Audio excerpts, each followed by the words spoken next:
Это цокольный этаж нового корпуса Дома ветеранов. Здесь более 30 помещений, предназначенных исключительно для работы персонала, то есть обслуживания постояльцев, рассказывает Тухан Гандалоев. Это прачечная, кстати, стиральные и сушильные машины уже стоят. Кабинеты обработки и починки белья, комнаты с холодильной камерой, есть и свой пищеблок с несколькими цехами, включая мясной, рыбный, овощной и мучной.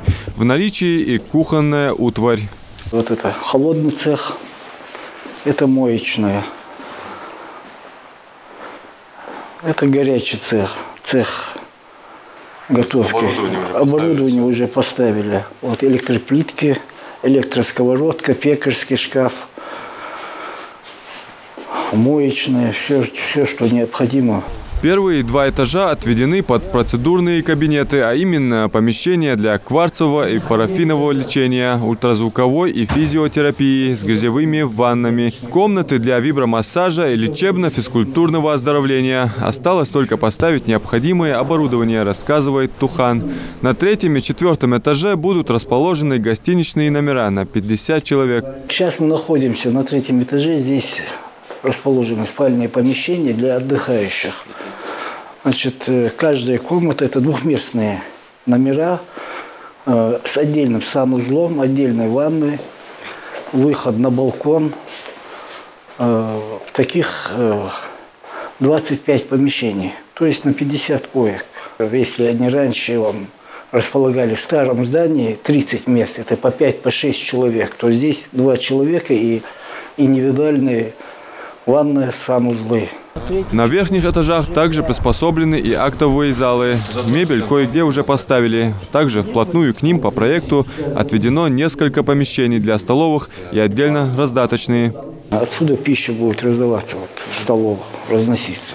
А оборудование для оборудование здесь только столы, строительные, отделочные. Все виды работ у нас завершены. Сейчас идет уборка, сборка оборудования, мебели, расстановка мебели согласно проекту. После сдачи оздоровительного центра в эксплуатацию объект будет выглядеть так.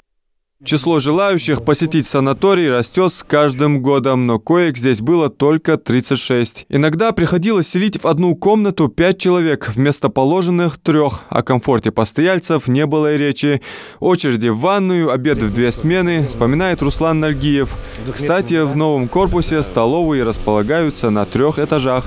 Условия были стесненные, то есть мы не могли принять людей в соответствии с социальными нормами. То есть номера были 3-местные, 4-местные, людям было неудобно, было очень много жалоб. У нас появится новое отделение, такие отделения, примерно как грязевое отделение и фитосауна, которых раньше у нас не было. Кварцевое лечение, то есть 4-5 отделений, которые у нас раньше отсутствовали. Такие помещения, как актовый зал, зал ЛФК, они отсутствовали.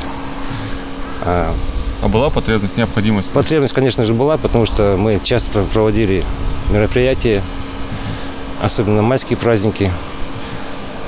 Приходилось это делать в летнее время, на улице. То есть на каждом этаже у нас будет актовый зал, который нам очень сильно помогут. Началось строительство нового корпуса для Дома ветеранов в апреле прошлого года по программе «Старшее поколение» нацпроекта «Демография». На территории площадью в 4500 квадратных метров возведением объекта занималась подрядная организация ООО «Стройпрогресс». Новый соцобъект обеспечит рабочими местами около 100 человек. Строительство мы начали в апреле 2020 года. И в декабре месяце мы завершили строительство данного объекта. Много тут будут находиться врачи разной квалификации. У них есть специально тоже отведенные кабинеты, они будут находиться на месте. Социально-оздоровительный центр «Дом ветеранов» был открыт в сельском поселении Сурхахи в мае 2010 года в преддверии Дня Победы для людей пожилого возраста. Объект находится в лесистой местности, что благотворно влияет на здоровье отдыхающих. Адам Мережков, Майрбек Миржоев. Новости 24.